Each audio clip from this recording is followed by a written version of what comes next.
Matin. Bon, on a les bonnets rouges, nous, sur la tête aujourd'hui. Ouais, C'est on des va les occasions transformer en culottes.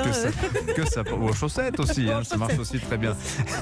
Votre page culture quotidienne sur Europe 1, Sébastien Bordona. Je commence avec vous. On termine cette semaine de BD avec. Alors, c'est une adaptation de roman et il est question de Marilyn Monroe. Oui, l'adaptation d'un roman prix Interallié de 2006. Le livre s'appelle Marilyn Dernière Séance et une fois adapté en BD, ça donne Marilyn Dernière Séance. Vivement le film Marilyn Dernière Séance. Si le livre était signé Michel Schneider, la BD, elle, est signée Louison.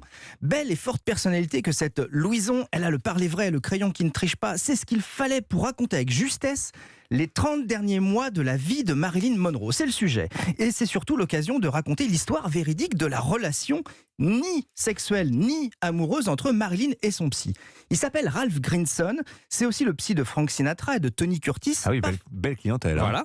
Pas franchement sexy, il a 51 ans, une moustache, une femme, des enfants. De son côté, la blonde légendaire, tout sauf écervelée à 36 ans, désespérément seule, accro à l'alcool, consommant des dérivés de morphine, des barbituriques en intraveineuse, abonnée au séjour en hôpital psychiatrique. Pour résumer, dans sa vie, ça va pas fort. Hein. Bon, on risque pas de tout gâcher en racontant la fin. La vie de Marilyn se termine avec son suicide, qui a d'ailleurs fait couler beaucoup d'encre à l'époque. Hein. Et encore. Hein.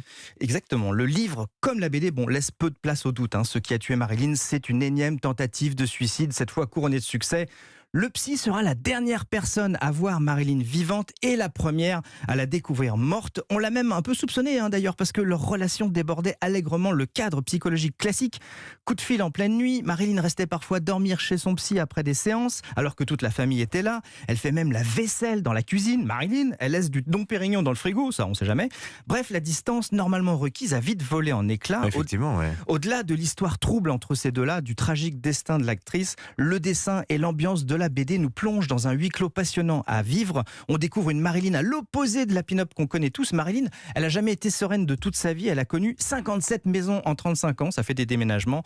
Marilyn Dernière Séance de Louison, un beau voyage aussi intelligent que mélancolique. C'est édité chez Futuropolis. Je vous propose qu'on donne le dernier mot à Marilyn Monroe.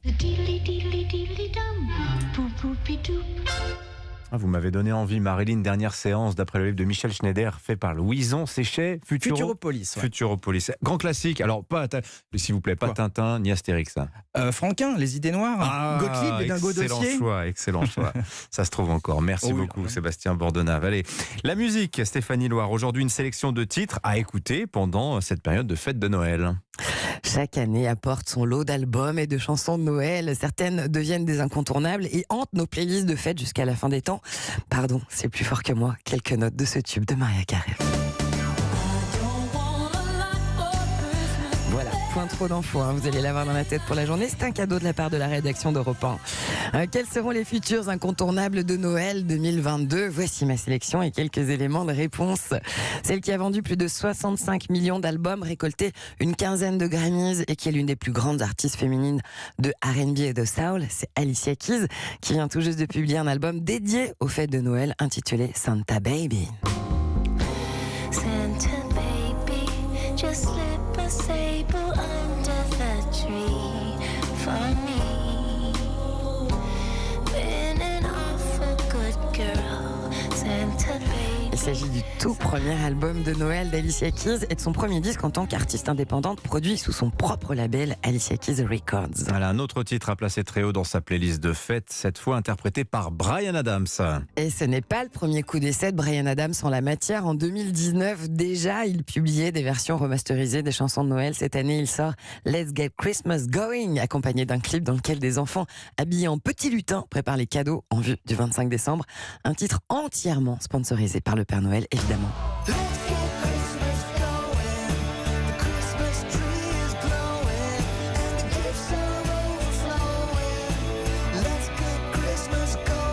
Let's Get Christmas Going, donc signé Bryan Adams. Merci beaucoup Stéphanie Loire pour ces 2-3 tubes de Noël à se mettre dans les oreilles. Stéphanie, on va vous retrouver d'ailleurs samedi dimanche, Stéphanie Loire, de 16h à 17h sur Europe 1 pour musique, avec 2 émissions spéciales, l'histoire de la famille Dutronc, père, fils, mère aussi, grand entretien, le témoignage aussi d'Alain Chamfort, qui doit beaucoup à Jacques Dutronc dans sa carrière. Il a participé notamment à certains des plus grands hits de Jacques Dutronc. Les archives d'Europe 1 seront convoquées également, ce sera donc demain, samedi 16h et dimanche, même horaire. Merci beaucoup Stéphanie Loire, merci Sébastien pour ces 2 semaines. C'était un plaisir de vous avoir. Je suis là lundi avec un le autre... Bougelot, attention. Ah voilà, écoute, on va continuer en BD avec vous. 7h52 sur Europe 1.